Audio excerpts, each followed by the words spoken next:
Tales from the Terran Republic. The Harvest of the White Star. You guys are unbelievable, you know that? Oh, Helena. Sheila laughed as she took a skewer from a tray carried by a passing Zoosh. You aren't still going on about that, are you? What? Helena replied. Oh, you mean the fact that you dickheads decided to steal one of the greatest technological achievements of mankind for the sole reason of stealing a fucking starship? Oh, you mean that? How could I ever still be fucking pissed off about something as trivial as that? She took a bite of her skewer. Damn, these things are good.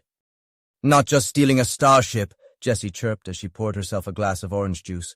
We are going to do all sorts of cool stuff with it. Don't you dare ask her more, Eno laughed. It will take days to shut her up. Jessie just stuck her tongue out at him. Yeah, I can't believe you guys, Robert said, laughing. Don't think you can wiggle out of this either, fuckwad, Helena said as she tickled him. You guys are such assholes. Well, that sort of comes with the job description, Jacob chuckled as he tore into a fresh skewer. One of the greatest technological achievements of mankind is a bit of a stretch, though, Jessie chirped.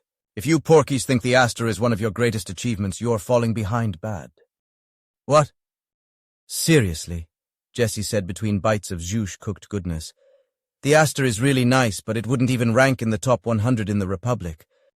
Bullshit. The geek speaks the truth, Sheila said as she reached for the orange juice. Your average Republic cruiser packs more power and a lot of universities have way better hardware than the Aster. Oh, what I wouldn't give for a cruiser core, Jessie gushed. Bunny would be so happy in one of those. Okay, now I know you are pulling my fucking leg, Helena said as she grabbed an imp melon, a fruit native to her homeworld. No, seriously, Robert said. The Aster is fantastic, make no mistake, but greatest technological achievement of mankind. Nah. But the Aster was based on the latest Federation research. And our stuff is entirely our own, Sheila said. We aren't limited by some stale old bullshit.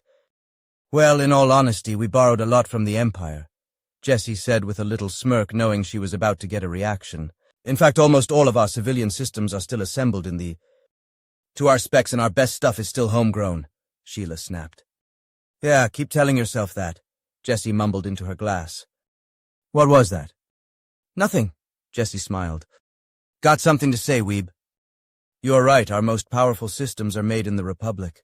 They might need their own buildings and dedicated power grids, but... Oh, sit on a dick, Sheila exclaimed as she threw a slice of toast at Jessie. Jessie just caught it and laughed in response. Hey, there is nothing wrong with TBF, Roberts laughed. TBF? Helena asked. Terran motherfucking brute force, Sheila exclaimed happily. Make it fucking huge and pump a shitload of power through it. Works every fucking time. Who cares if it's the size of a city block and needs its own fusion reactor network? We got plenty of fucking room and the best reactors in the motherfucking galaxy. You're shitting me, Helena exclaimed. Nope, Jessie bubbled happily. The Monolith-class supercomputers are that big. They are fucking monsters. Even the Empire doesn't have anything like them. What do you even use something like that for? I don't know. Stuff, Jessie laughed. That isn't the fucking point. We fucking have them. That's the fucking point. Typical Terrans, Helena said as she rolled her eyes. You're goddamn right, Sheila laughed. So what is on the schedule for today, more pillaging? Helena asked as she sunk her teeth into a piece of steak. Fuck, those Zoosh are good cooks. I know, right? Sheila responded. Well, we have a little thing we have to do first. We have compared the current passenger manifest against Bruce's customer database, and we have hits, 23 of them. Oh, Helena said quietly. So... Yeah, Sheila said with a cruel smile. So we have a little business to take care of. Do you want to be there to document it? Yeah, of course, Helena said grimly. You going to build crosses for all of them? No time, Gloria said in a quiet monotone. I would love to, but... She fell silent as Helena and Roberts glared at her. She shrugged and then returned to her breakfast. What are you going to do then? Helena asked, sort of dreading the answer. Rupert Glent took the boxes of cereal and synth milk from the guard and carried them back to the little pile of crates and bedding where his family were sitting. His daughter bounced up and down excitedly. Bunny Crunch, she enthused. She had developed quite the taste for Bunny Crunch, something that she would never be allowed to eat otherwise. Everything on their table back home was organic and high quality, not something as cheap and unhealthy as Bunny Crunch. She expertly ripped open the side of the box and filled it with some synth milk and happily started munching away. She especially loved how it made the milk bright pink and sparkly with all of the artificial coloring and nominally edible holographic glitter. He could see his wife wince every time his daughter took a bite. Rupert couldn't help but smile a little at her. At least she was having fun. She had even had the presence of mind to leverage her situation into securing promises from both her parents that she would be able to continue to get her new favorite breakfast once their adventure was over. He had absolutely no doubt the little shark knew exactly what she was doing when she did it. He was a little proud. He handed his son a box of his new favorite cereal, crunchy Power Blasters, and sat down next to his wife, and they grimly tore into their repast. "They feed us this garbage, and you just know they are feasting like kings," his wife grumbled. "At least they are feeding us," he replied. "Well, sort of feeding us anyhow," he said as he put a spoonful of Happy Crunch in his mouth. "Why do all of these have to have the word crunch somewhere in their name?" "It's a way to market the fact they are 50% plastic." His wife snickered as she tucked into her Healthy Crunch Supreme. She looked over at the guards uneasily. "Those bug things scare the shit out of me." "As long as they aren't Terrans, I don't care what they look like," Rupert whispered to her. "Those bug-looking things are actually pretty decent. Well, decent as far as armed thugs go in any event. They even remembered our kid's favorite cereal." Suddenly, the doors to the cargo bay opened, and a host of armed humans and other creatures filed in, many more than had ever come in before. Rupert set down his cereal and stood protectively in front of his family. This didn't look good. "All right!" a woman at the front of the pirates shouted. "Everybody line up now. I said now. What's going on?" Rupert asked as he worriedly started to fall into line. "Pray you don't find out," a Terran snarled at him as he roughly shoved him into place. Rupert looked on with increasing apprehension as a small human woman walked along the line holding a tablet up to each person in turn. She would occasionally just nod, and they would drag the person off to the side and tie their hands behind their back with disposable restraints. After they grabbed around 20 people or so, the woman who was clearly their leader said, "Fall out. That means go back to whatever you were doing." "Where are you taking my son?" An older woman cried in alarm as she rushed towards them. "You know where and you know why.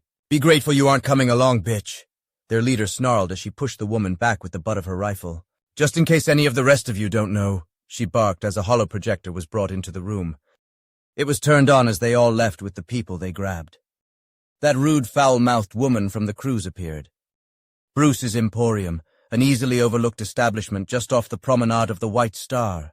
Helena began as footage of her walk-through, complete with barely clothed captives, started to play. Rupert watched the program in horror as his wife covered his children's eyes. The former patrons of Bruce's Emporium were roughly shoved into a short corridor, and the blast door slammed shut behind them. "Okay, now we go back to pillaging. I want to get into the larger vaults today," Sheila said as she dusted off her hands. "What are you going to do to them?" Helena asked. "We just did it. Those doors are airtight." "Are you going to, she swallowed hard, "trigger fire suppression, like what happened to me?" "Nope, that would be too good for them," Sheila replied. "We just walk away. Let nature take its course. They'll die sooner or later." "Jesus." "Okay, now we pillage," Sheila said cheerfully as they all walked away. Helena was pretty much free to go wherever she wanted and do whatever she pleased, and she made good use of that freedom. She got hours of interviews from the former Zhuge freedom fighters recording first-hand accounts of their war and the reasons behind it. She was wrapping up another interview with them when Roberts cocked his head to the side, covering his earpiece with his hand. "Got it," he responded. "Hey, Helena, they just cracked open the first of the vaults and they say you really want to see this." Helena and Roberts hurried to the location of the bank's larger storage vaults deep within the ship. Shelia's whole crew, except for Tasunka Al, who was guarding the Tiger, had assembled and they were pulling out paintings, one after the other. "Holy shit," Jessie chirped excitedly as she was scanning them. "These are from the sacking of the Louvre." "Nice," Jacob exclaimed. "These have to be worth over $1 billion, easy." "They would if we were going to sell them," Shelia said with a grin. "All of these are going right back to the Republic." "But Shelia—" "No sense getting greedy, dude," Shelia responded. "We are making plenty off of this little job. We can afford to give these back." "I guess. Seems like such a waste, though," Jacob said, looking at the trove longingly. "Think of it as buying goodwill," Shelia grinned.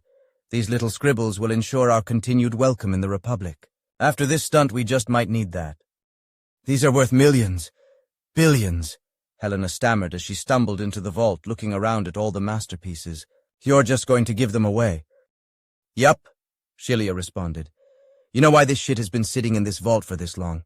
Because it's that fucking hard to move. We're much better off just giving it to the Republic than we are spending the rest of our lives sitting on billions we can't actually get. It's fucking awesome when things are kinda priceless, but when they actually are priceless, it's a royal pain in the ass. Let's just get this shit into a museum where they have people who can properly take care of it. Besides, we already have our pirate's treasure, Jessie laughed. Those drives are going to make us billions, not to mention the loot from the safety deposit boxes. Oh, what have you found in those? Helena asked. Millions in jewelry, precious stones, rare mineral specimens, and best of all, information. Information. Piles and piles of data crystals, Jessie gushed. Haven't had the time to go through them, but whatever is on them is worth locking up. Some of those crystals are likely just loaded with boring old credits, but hopefully not all of them. God knows what sweet, sweet filth we have on God knows who. I don't suppose I could maybe take a look? Helena asked as casually as she could manage. I'm sure that we will want to publicly release a lot of it, Sheila said with a smile. Whatever we do, we will slide over your way. I bet there will be more than a few scandals in there. Tusunkel is feeding them to me as we speak, Bunny announced over a speaker. While some of them are simply loaded with those boring old credits you were talking about, the ones containing other files are very interesting indeed. More than a few scandals is quite the understatement, I can assure you.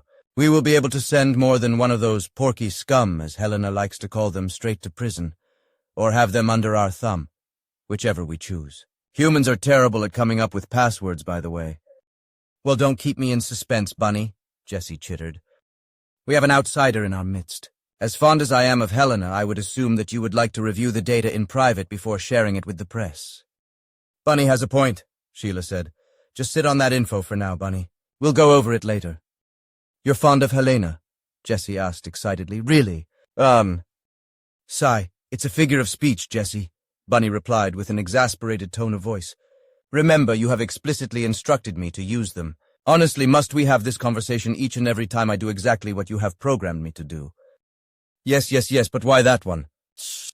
I picked an appropriate figure of speech at random. Well, as random as a computer can actually achieve.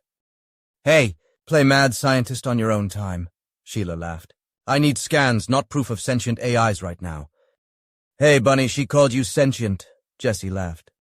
Rather than take the bait, I will simply remind you what your boss just told you. I await those scans for analysis, Bunny responded, and terminated the conversation with a completely unnecessary click. She's totally sapient, Jessie whispered to Helena. She wasn't nearly this much of a handful before I loaded her into the Aster. The screen of Jessie's tablet suddenly filled with scientific article after scientific article concerning the impossibility of an AI truly becoming self-aware, along with all of the documentation of previous failed attempts. Oh, I guess I was wrong then, Jessie said to Helena with a wink as she manually closed document after document after document. Can you wait until after we are off this derelict before you give your AI a stroke, please? Sheila laughed. Less talking, more scanning. I can't believe those art history classes are actually coming in handy, Helena thought to herself as she took photo after photo calling out the names of pieces that she recognized. She was actually right most of the time.